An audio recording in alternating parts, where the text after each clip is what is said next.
زسبت حسب مدبنا مقالح من إسياتي وعمل مقالح من إسيات نستفلا لي أبركتو من إسيات أبستفلا لي بوتاتاتنا نقرب لكم نلوم هنا أبركتو من إسيات أمن يسرح رشا أنت كم زمسل حزنا لكم كريمنا لنا سنة مكتتال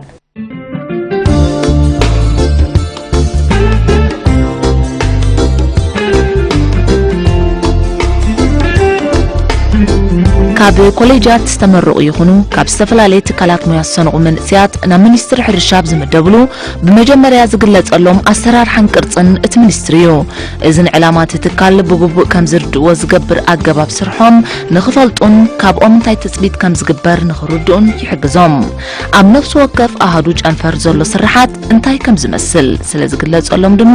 እዞም መንእስያት ቀድም ስርሖም ምጅማሮም ብዛዕባ ትካል እኹል አፍልጦ ይህልዎም نتدحيرهم سرحو سرحات دما بزي صقم كسرحو خمس حجزهم يقلطو ابتي خفل مساعتوها بجبري ابتا هادوم ابتي كوموديتي خسرحو الله غالي قاليوم مرمور دي سرحيهم قاليوم اب اكستنشن سرحيهم قاليوم اب بلانين سرحيهم قاليوم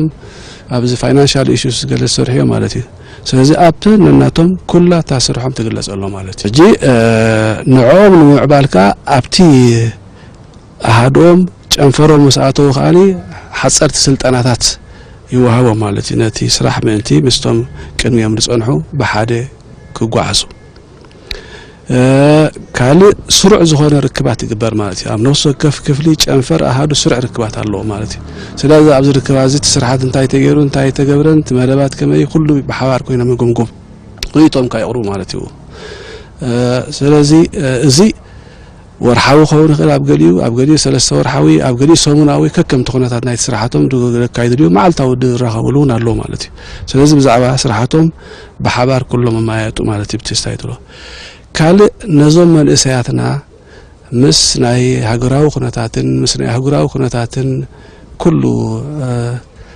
كبلا بلون الناس عن خوصون مستي مسمر من تقوى عزونكا سلسة ورحاو بمنستر زكايد أخيبار له مالتي منستر أخيبار كايد لهم نخلهم من إسياتنا سلسة ورحاو سرع مالتي كال أبزي حرشة ناي حمش عمت استراتيجي لنا إذا حمش عمت استراتيجيون بسمينار مركع نخلهم زوم من إسياتنا كلهم تجلس الله مالي سلازي تمرب تقايدو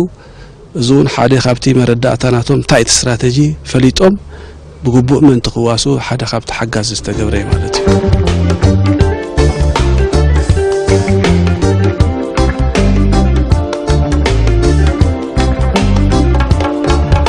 دحرز ليلة نبصرهم يوم زوافرو بز مسرح زي تمكرهم زحلفوا من سيات منستر حرشة استسكموا حلافنت بقبوء ترديهم اب مفتصام يركبوا بزحات كاباتهم دما بدرجة حلافنت كساب مسرح بصحهم علوم بتخكل علو اب منستر حرشة عند حروسينا زبزحوا اب حلفتي احدو خوينهم صرحوا زلو ابتي ناي منسي نبلو كل عدمه زلو يوم تحت 4 زلو يوم قالون اب تحتي اب كاب حلفت احدو حليفهم اب تحت حلفتي عنافر كوينهم زسرحوا عبيت ناي مرمر صراحات زمرخو زلو اب تنحنا ناي مرمر انستيتيوت አለው اب كالون اب زوباتاتون كنكيد كلنا حلفت ناي نوسان زوباتات لعلواي كيلاتات ناي سفلالي عينت حرشاوي كوموديتيز اندحرينا منسيات ويدما ابزي كاب 1894 عدم زلو 7 يوم ስለዚህ بلك زي زبحال زلو حلافنتاوين زخونو مخان نزي خبلو صنحكوسي بجبر زي مسكروسي علونا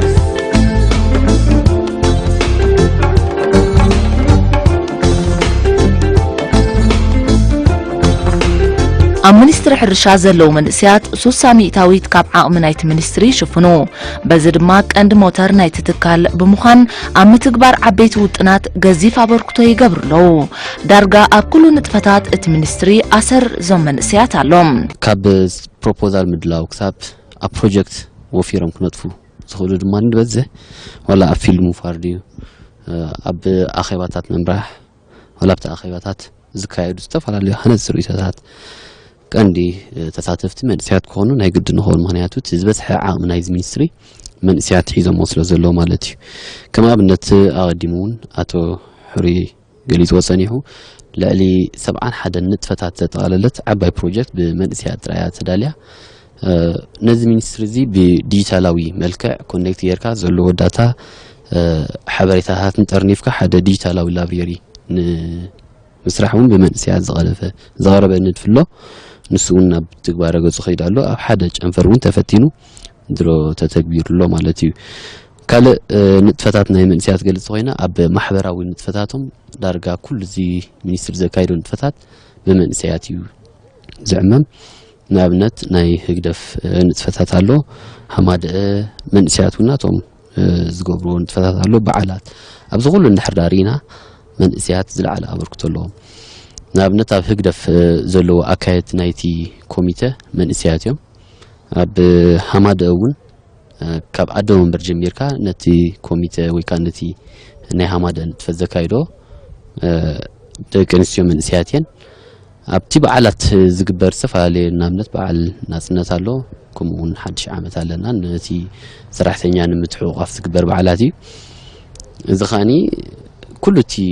ካብ ሳሓቲ ክሳብ ዝለዓለ ብመንእሰያት እዩ ዝዕመም ማለት እዩ ስለዚ ኣበርክቶም መንእሰያት ካብቲ ሞያዊ ክሳብቲ ማሕበራዊ ዘርጊሕና ክንሪኦ ከለና መንእሰያት ዘይነዓቕ ኣበርክቶ ወይ ከዓ ዳርጋ ላዕለዋይ ኢድ ኣለዎም ክብል ይደፍር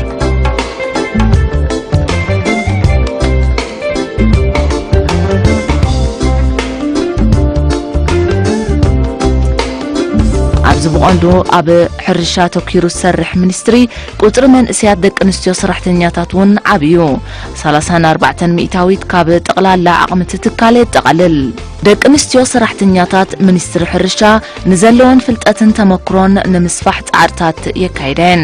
ሓደ ካብኡ ካብኣተን ብተመክሮ ጸብለል ንዝበላ ኣብ ዝተፈላለዩ ትካላት ሰርሓ ደቂ ኣንስትዮ ብምዕዳም ፍልጠተንን ተመክሮኦንን ከም ዘካፍላ ብምግባር ከም ዝኾነ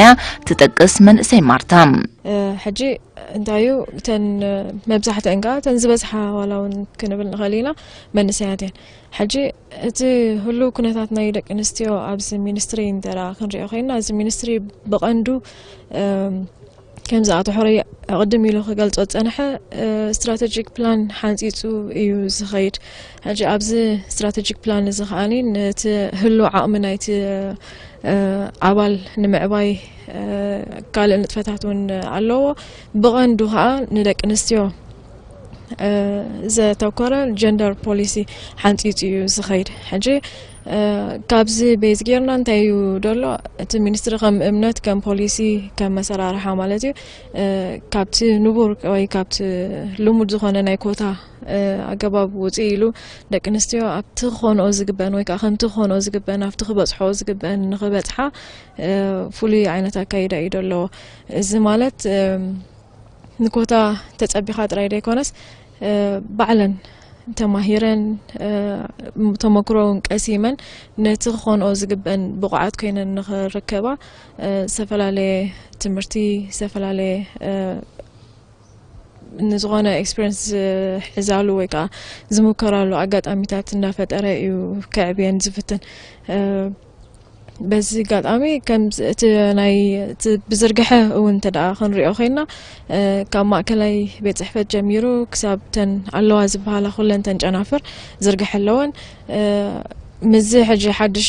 ደሎ መደባት ናይዚ ሚኒስትሪ ኸኣኒ ኣብ ኩለን ጨናፍር ካብ ማእከላይ ቤት ጽሕፈት ይኹን ካብ ምርምር ከምኡውን ካብ ሬጉላቶር እንተኾነ ክሳብ ተን ቅድሚ ሕጂ ዝርግሐ ደይነበረን ክፋላት ናይዚ ሚኒስትሪ ማለት ክሳብ ዓዲ ወሪዱ ኣብተን ጨናፍር እውን ካብተን ቤት ጽሕፈታት ወፃኢ እውን ዝርግሐን የረጋግጽ ኣለዋ ኣብ ስራሕ ከዓ ተወዳደርቲ እንዳኾና ንኽመጻ ቀጻሊ ዝኾነ ናይ ትምህርቲ ዕድላት እውን ይኽፈት እዩ ብዘይብኡ እንታይ እዩ ካብ ኩለንተን ክፍልታት ደለዋ ናይዚ ሚኒስትሪ ጥርናፈ ናይ ደቂ ኣንስትዮ መታን ክህሉ እሞ ከዓ በቲ ጥርናፈቲ ከዓ ናተን ዓቕሚ እውን ንኸዕብያሉ ተመክሮ እውን ዝቐስማሉ ኣጋጣሚታት እናፈጠረ እውን ክሳብ ሕጂ ክንከይድ ፀኒሕና ማለት እዩ ሓደ ፕሮጀክት ናይ ቆልዑ መጽንሒ ኣብዚ ስራሕ ከ ዕንቀፋ ምእንቲ ትዕረፍተን ጉቡ ምስ ወሰዳ ሓደ ፕሮጀክት እውን ኣዳልየን ኣለዋ ንሳተን ተን መንእሰያትን ተን ቅድሚየን ዝነበራ ዓበይቲ ኣሕዋተን ኣዳልየን ሚኒስትር ሕርሻ እንታይ ገይሩ ከመይ ገይሩ ክገብሮ ይፅዕረሉ ኣሎ ማእሰይ ንውዳ ማእሰይ ንስና ንገብራ ህዝብነተን መንእሰያትና ንኸይዕንቀፋ ብወሊድ ምክንያት ዝግበር ዘሎ ፃዕሪ እዩ ስለዚ ወሊዳ ተባሂላስ ካብ ስራሕ ከምደይ ትዕንቀፍ ቆልዓ ያበየለ ኢለኻ ከምደይ ስከፍ ብዝተኻለ መጠን ንስና ዳሊና ኣለዋ እቲ ሚኒስትር ሕርሻ ምስ ዝምልከቶም መሻርክቶም እንታይ ክገብር እዩ ንሪኦ ኣለና ማእስ ትውዳእ ክንሪኣ ኢና ማለት እዩ ኢዋ ዝበሃላ ናይ ደቂ ኣንስትዮ ማሕበር ኣሶሲዬሽን ዝበሃል ደገፍ ተገይርለን ኣብዚ ናይ ቃንጢ ሻዶ ናይ ምፍራይ መዓር ድዩ ምፍራይ ገለ ዝዋሳእውን ኣለዋ ናብዚ ቁፅሪ ቅርፂ ንኣና ገሊአን ኣብዚ ኣባላት ናትናየን ገሊአን ከዓ ኩለን ሕርሻ ሞያ ዘለወን ደቂ ኣንስትዮን ዘይብለን ተዋሲአን ዝገብራ ኣብዚ ምድግጋፍ ግበር ኣለና ስለዚ እቲ ናይ ደቂ ኣንስትዮ ተራ ዝያዳ ክዓዝዝ እቲ ሚኒስትሪ ኣተኪሩ ዝሪኦ ጉዳይ እዩ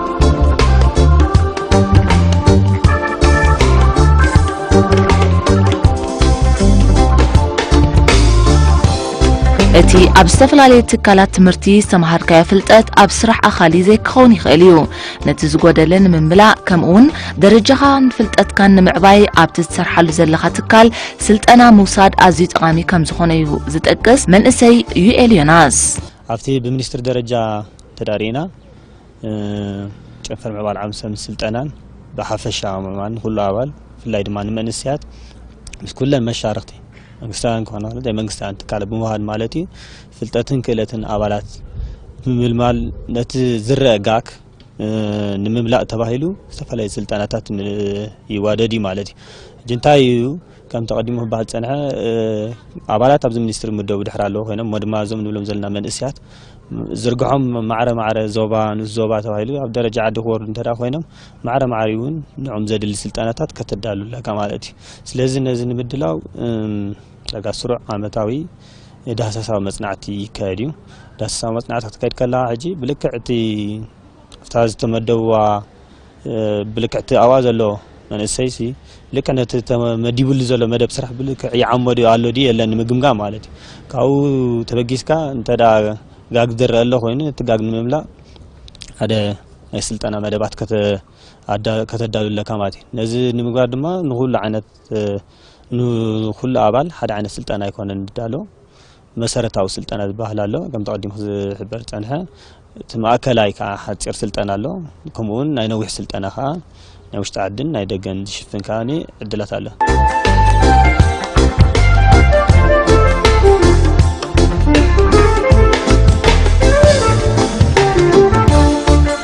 መንእሰያት ኣባላት ሚኒስትሪ ሕርሻ ብዘይካቲ በቲ ትካሎም ዝወሃቦም ንጥፈታት ስራሕ ባዕላቶም ተበግሶኦም ዝተፈላለዩ ስራሓት ንኽሰርሑውን ጥጡሕ ባይታ ከም ዘለዎም ይጠቕሱ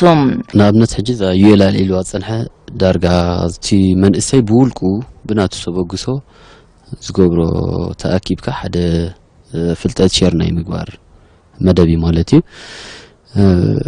ካልእ ናይ ምዝንጋዕ ገጽ ክህልዎ ክእል ግን ኣብቲ ሞያ ተኪርና እንዳሕዳሪና ሓንቲ እዚኣ ጠቃሚት ወይ እዚኣ ትጠቅማላት ንዝበለ መንእሰይ ከም ፕሮፖዛል ክኸውን ይኽእል ዋላ ሪሰርች ክኸውን ይኽእል ናብ ኩሉ እቲ መንእሰይ ሼር ዝገብረሉ ሓደ መድረኽ ተዳልዩ ዳርጋ ብተን ጨናፍር እንዳኾለለ እዚኣላትን እንዳበለ ሓደ መድረኽ ኣለና ማለት እዩ እዚ ሕጂ እንድሕር ሓደ ሰብ ከም ገይሩ ነፍሲ ወከፍ ሰብ ክህልወና ይግድን እዩ ምክንያቱ ነፍሲ ወከፍ ሰብ ኣብዚ ክበካ ወይ ከዓ ኣብዚ ቦታ እዚ ንኽመፅስኒ ኮሌጅ እንድሕር ሓሊፉ ሲኒየር ፔፐር ኣዳልዩ ወይ ሪሰርች ካይዱ ይተመረቑ ዝበፅሕ ዘሎ ማለት እዩ ሕጂ እቲ ሪሰርች ናይ ምግባር ወይ ከዓኒ ወራቕቲ ንስራሕ ብቑዓት ዝኾኑ ከተዳሉ ኣብ ነፍሲ ወከፍ ሰብ ደሎ እዩ እንታይ ደኣ ክደፍኣሉ ድሕሪ ምረቓስኒ ኣብ ሞያ ምስኣተኻ ክደፍኣሉ ብኡ ክትነጥፍ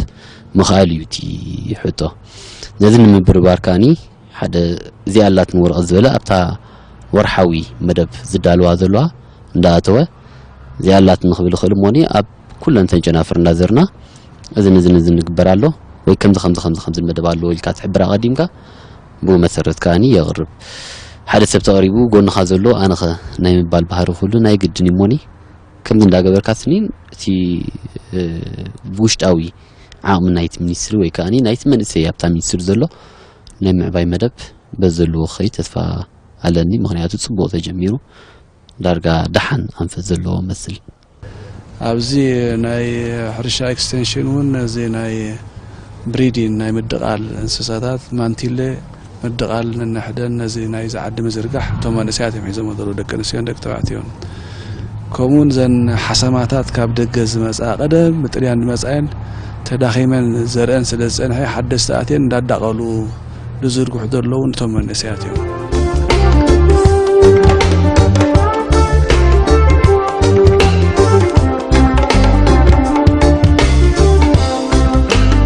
ሚኒስትር ሕርሻ ቀንዲ ማእገር ናይ ትትካል መንእስያት ምዃኖም ኣሚኑ ንምትብብዖም ተበግሶታት ይወስድ እዩ መንእስያት ኣብ ስርሖም ኣድማዕትን ጸለውትን ንኽኾኑ ዓመት መጸ ንብሉጻት መንእስያት ሰራሕተኛታት ሽልማት ይዕደል ናብ መንእስያትና ንገብራ ወይ ኣብ ኩሉ ዓመት ንብሉጻት ዝኾኑ 30 ሰራሕተኛታት ናይ ሕርሻ ንሽልም ኢና ذكرن مجمريا دجمرنا الله أب بهلاو مأكل تقدماي كخوب تبهلا خابتهم 30 حدا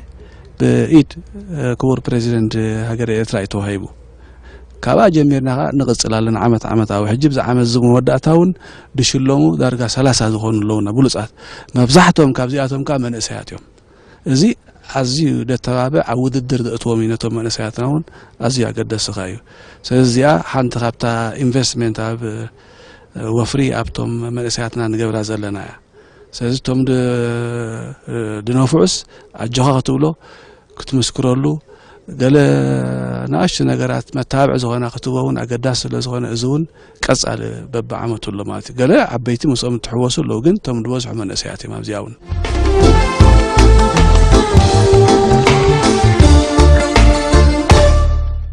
مسال العقيسكي بايتاو كتر إسكي من سياتكي